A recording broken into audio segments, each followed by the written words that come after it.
মালদা জেলার তৃণমূল কংগ্রেস সহসভাপতি তথা প্রাক্তন আইপিএসকে কদর্য ভাষায় আক্রমণ বিরোধী দলনেতা শুভেন্দু অধিকারীর। চাঁচল কলমবাগানে একের পর এক অভিযোগ তুলে প্রসূনের বিরুদ্ধে বিস্ফোরক অভিযোগ তোলেন শুভেন্দু অধিকারী। পাল্টা চাঁচল থানায় গিয়ে শুভেন্দুর বিরুদ্ধে লিখিত অভিযোগ করলেন তৃণমূলের জেলা সহসভাপতি প্রসূন বন্দ্যোপাধ্যায়। তিনিও শুভেন্দুকে হুঁশিয়ারি দিলেন। শুক্রবার সন্ধ্যায় দলীয় কর্মীদের নিয়ে বিক্ষোভ মিছিল করে থানায় ঢোকেন প্রসূন ব্যানার্জি। শুভেন্দুর বিরুদ্ধে চোর স্লোগান তোলেন। প্রসূনের অভিযোগ, শুভেন্দু অধিকারী ধর্মীয় বিদ্বেষমূলক বক্তব্য রেখেছেন, অন্যদিকে কদর্য ব্যক্তি আক্রমণ করেছেন। তার ভিত্তিতেই তিনি নির্দিষ্ট ধারায় অভিযোগ দায়ের করেছেন। রাজনৈতিক এবং আইনি পথে দুইভাবেই লড়াই হবে।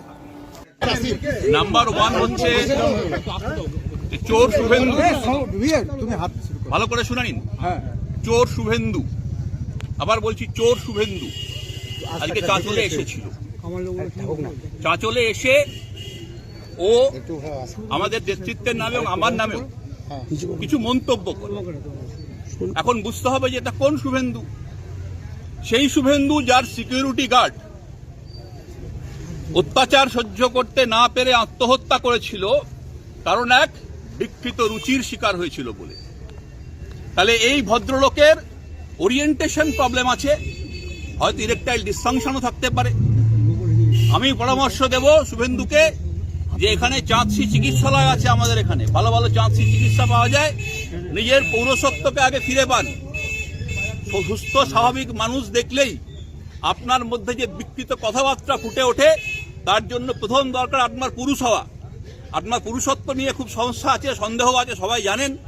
মৃত কনস্টেবলের স্ত্রী একটি হিউম্যান রাইটস পিটিশনও করেছিলেন, আমি জানি সেটা।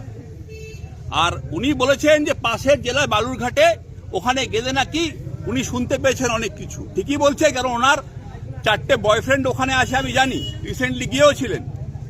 এখন বয়ফ্রেন্ডদের সাথে ওনার আর ওনার বাপের 3টে গার্লফ্রেন্ডও আছে।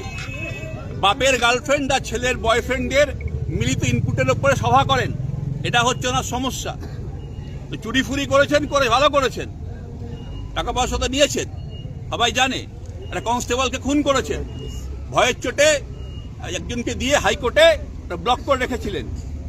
ফান্ডা তো খুলে গেছে, এবার ইনভেস্টিগেশন তো হবে।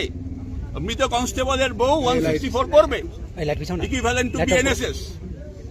তাকে অকথ্য নির্যাতন, আপনারা বুঝে নিন কি নির্যাতন, সহ্য করতে না পেরে একটি ছেলে আত্মহত্যা করে, কারণ এই বিকৃত রুচির পরিচয়। এই বিকৃত রুচি আজকে প্রতিফলন ঘটেছে। আজকে কি অভিযোগে মূলত আপনি এফআইআর করলেন? দুটো পরিষ্কার, খুব পরিষ্কার।